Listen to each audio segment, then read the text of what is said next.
ಮುಂದೆ ನನ್ನದೇ ಬಜೆಟ್ ನಾನೇ ಸಿಎಂ ಆಗ್ತೀನಿ ಅಂತ ಮತ್ತೆ ವಿಧಾನ ಪರಿಷತ್ನಲ್ಲಿ ಸಿಎಂ ಸಿದ್ದರಾಮಯ್ಯ ಅವರು ಗುಡುಗಿದ್ದಾರೆ.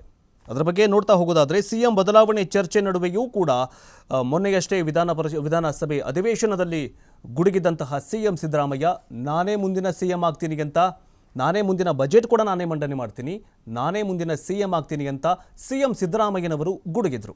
ಆದರೆ ಇವತ್ತು ನಿನ್ನೆಯಷ್ಟೇ ಏನಂತಂದರೆ ವಿಧಾನ ಪರಿಷತ್ನಲ್ಲೂ ಕೂಡ ನಾನೇ ಸಿಎಂ ಮುಂದಿನ ಸಿಎಂ, ನಾನೇ ಮುಂದಿನ ಬಜೆಟ್ ಮಂಡನೆ ಮಾಡ್ತೀನಿ ಅಂತ ಘಂಟಾಘೋಷವಾಗಿ ನುಡಿದಿದ್ದಾರೆ.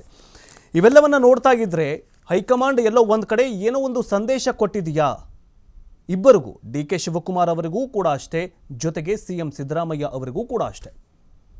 ಏನಂತಂದರೆ ವಿಧಾನ ಪರಿಷತ್ತು ರಾಜ್ಯ ಕಾಂಗ್ರೆಸ್ನಲ್ಲಿ ಅಧಿಕಾರ ಹಸ್ತಾಂತರಕ್ಕೆ ಸಂಬಂಧಿಸಿ ಚರ್ಚೆ ನಡೆಸ್ತಾ ಇರುವಂತಹ ನಡುವೆಗೆ ಮುಂದಿನ ವರ್ಷವೂ ನಾನೇ ಬಜೆಟ್ ಮಂಡನೆ ಮಾಡ್ತೀನಿ ಅಂತ ಮುಖ್ಯಮಂತ್ರಿ ಸಿದ್ದರಾಮಯ್ಯನವರು ಹೇಳಿದ್ದಾರೆ.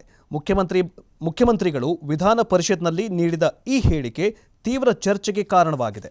ಹಾಗೆಯೇ ರಾಜ್ಯ ರಾಜಕೀಯದಲ್ಲೂ ಕೂಡ ಸಂಚಲನ ಸೃಷ್ಟಿ ಮಾಡಿದೆ. ಯಾಕಂತಂದರೆ ಒಂದು ಕಡೆ ಡಿ ಕೆ ಶಿವಕುಮಾರ್ ಅವರನ್ನು ಕೆಪಿಸಿಸಿ ಅಧ್ಯಕ್ಷ ಸ್ಥಾನದಿಂದ ಕೆಳಗಿಳಿಸಬೇಕು ಅನ್ನುವಂತಹ ಒಂದು ಪ್ರಯತ್ನ ನಡೀತಾ ಇದ್ದರೆ, ಇನ್ನೊಂದು ಕಡೆ ಸಿಎಂ ಸಿದ್ದರಾಮಯ್ಯನವರನ್ನು ಸಿಎಂ ಕುರ್ಚಿಯಿಂದ ಕೆಳಗೆ ಇಳಿಸಬೇಕು ಅನ್ನುವಂತಹ ಏನಂತಂದರೆ ಪ್ರಯತ್ನಗಳು ನಡೀತಾ ಇದೆ.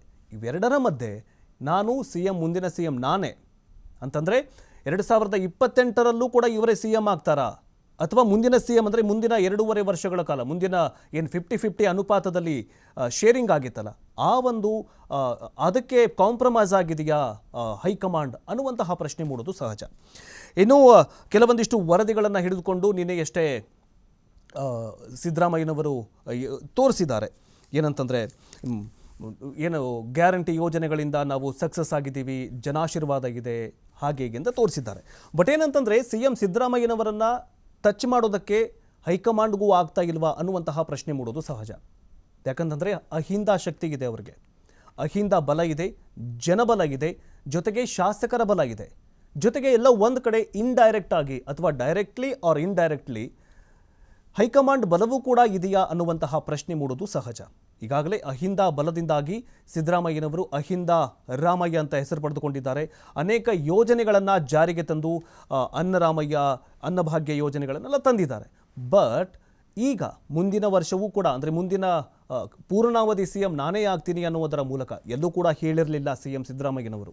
ಎಷ್ಟೇ ಟೀಕೆಗಳಾಗಿರಬಹುದು, ವಿರೋಧ ಪಕ್ಷದವರು ಬಾಯಿ ಬಿಡಿಸುವಂತಹ ಪ್ರಯತ್ನ ಮಾಡಿದ್ರು ಕೂಡ ಈಗ ಬಜೆಟ್ ಅಧಿವೇಶನದಲ್ಲಿ ಸಿಎಂ ಸಿದ್ದರಾಮಯ್ಯನವರು ನಾನೇ ಮುಂದಿನ ಸಿಎಂ ಅನ್ನುವುದರ ಮೂಲಕ ಒಂದು ಹೊಸ ಟ್ವಿಸ್ಟ್ ಕೊಟ್ಟಿದ್ದಾರೆ. ಇನ್ನು ಮುಂದಿನ ಸ್ಟೋರಿ